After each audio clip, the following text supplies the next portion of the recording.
We know that students are behind. We know that they're struggling to get caught up. They're struggling for reading, especially. They're really missing a critical life skill.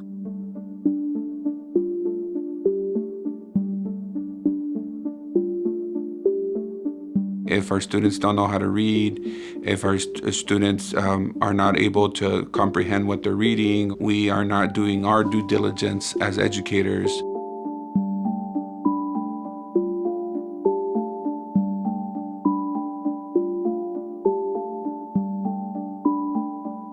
But I see growth every year in my students. Is it where I want it to be? No. But are we making progress?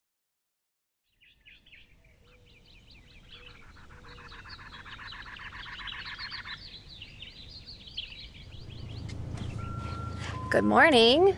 Are we ready to go and get on the road today?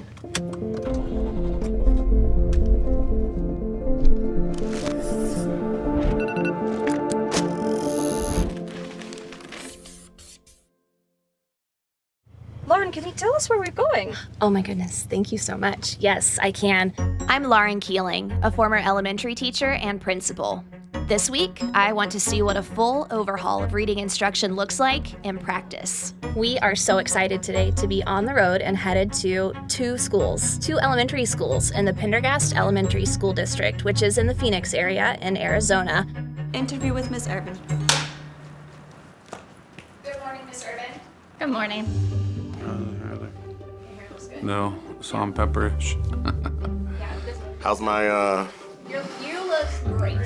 All right. These two elementary schools are in the process of their Science of Reading journey. Welcome. Good morning. You think it's okay?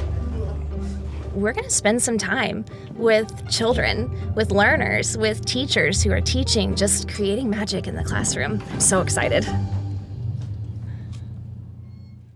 Literacy is the key that unlocks everything.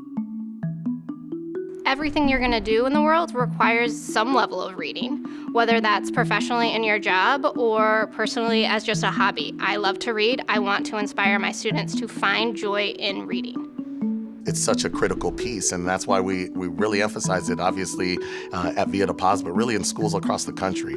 Reading is your passport to anything. Birds are helpful. That's Lori, a teacher of 32 years. Now, in her final year as an educator, she's seen it all. Birds can carry seeds. Years ago, the teacher had the manual, and it was a mystery to all of the students. They had no idea what was coming. And with the module time, it has a routine.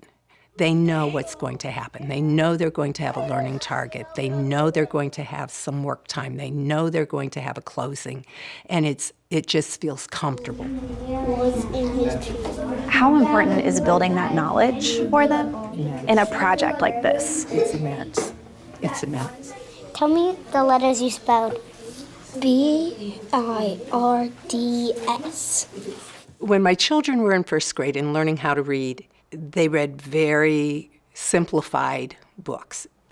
But what we're reading is much more sophisticated language. It's much more complex topics, and it digs a lot deeper. That's the thing I really like, because that sparks their interest a lot. Especially this book. It's great because it tells us how we've talked about, people say, why care about birds? This shows them how important they really are and what we can do to help. And so the kids have gotten so excited about everything. One of the mothers says, I go home every day and I say to my daughter, what did you learn today? She says, oh, Mom, I'm just going to tell you what I learned about birds today. And I mean, it's just like, and she says, it's just so exciting to see her excited about learning. They've enjoyed every part of it because it's been broken down. We looked at beaks, we looked at feet, we looked at feathers, we looked at every part of that bird. So in Miss Gabhardt's class, they get the basic background knowledge that they need about birds, and then they come into my class and they get to show what they've learned and do hands-on activities and just explore. So explore what they learn, create things, be birds building nests, so they get to jump right in and do all the things they learned about. Tell me about labs. They're really fun. We're writing a story and making a bird nest and doing a collage. So first the bird was flying fast. Next the bird was falling down. They have different types of beaks. Some of them has upside down ones, like the flamingo. Some birds can't fly. Like penguins don't fly, but they can swim. The question of how to best teach reading has sparked debate for decades. Instructional coaches Mary and Karina shared their perspective on what this change has meant for them. Hello. Glad you're here. Okay. We were all about reading first, explicit phonics instruction, and really following the research that the National Reading Panel had put out. We were getting some gains with that, and we put away, like I tell people, 20 years ago, we put away Play-Doh. We put away all these pieces where the children had hands-on, building that stamina and the muscles, right? And now it's nice to see all these years later that yes, there's pieces for explicit phonics instruction and this continuum of how children learn to read, but also there's opportunities in labs, right, for verbal reasoning and vocabulary development and background building. And the children have those hands-on opportunities to apply what they are learning in the module to their labs time. When I started, it was very whole language. We were all about the whole child and whole language. We would give them a book, right, and say, if you practice it enough, you'll get it. That's right. How does that work? Right. And then the phonics came in, and we knew that that was so critical to reading, but we lost so many things. And I think Imagine Learning brings it all together. I think we have like that. the phonics components. Right. We have direct teaching of what needs to be directly taught. There's exploration for kids, and they have some choice in what they're going to research or a little bit of choice in what they're going to learn about. And so I think that gets a lot of buy-in. And And we're bringing real literature back.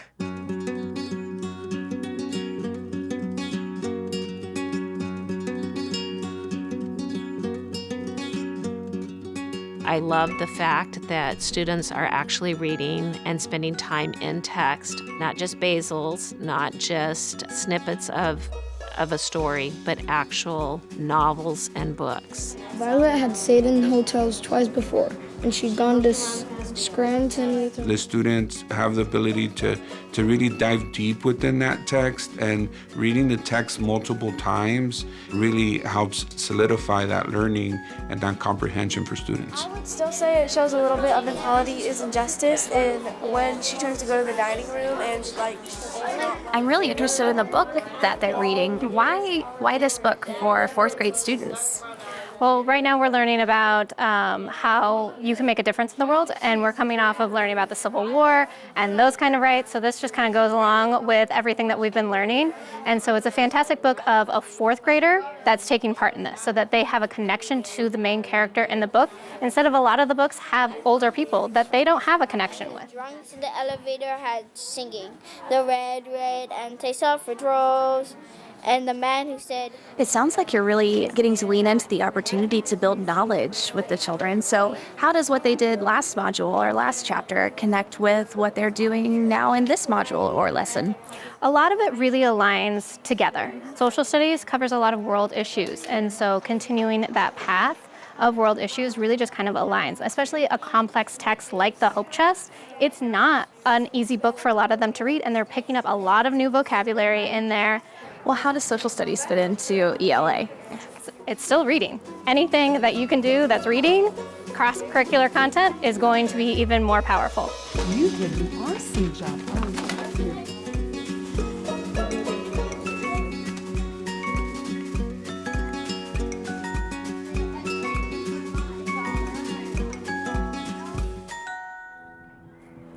So I think one of the things that we really have to think about is that change is hard, and we're asking teachers to engage in tremendous change in their classrooms. We are coming to them and saying, hey friend, you've been teaching this way for 30 years, or hey new teacher, you're just fresh out of college and you've got all of this theory, but I want you to change your practices. I want you to bring in this brand new thing, and oh, I need you to do it in 3 months. That's tremendously challenging. But there's also a space where we honor that challenge and we rise to the challenge and recognize that the work that we're going to put into managing this change, making the difference for our children, it's going to change their lives and potentially change the future. That bird agrees? Next time, I'll spend the day with 600 educators in the school district of Philadelphia as they take their first steps toward improving reading scores. Stand back to back with a new partner. Thanks.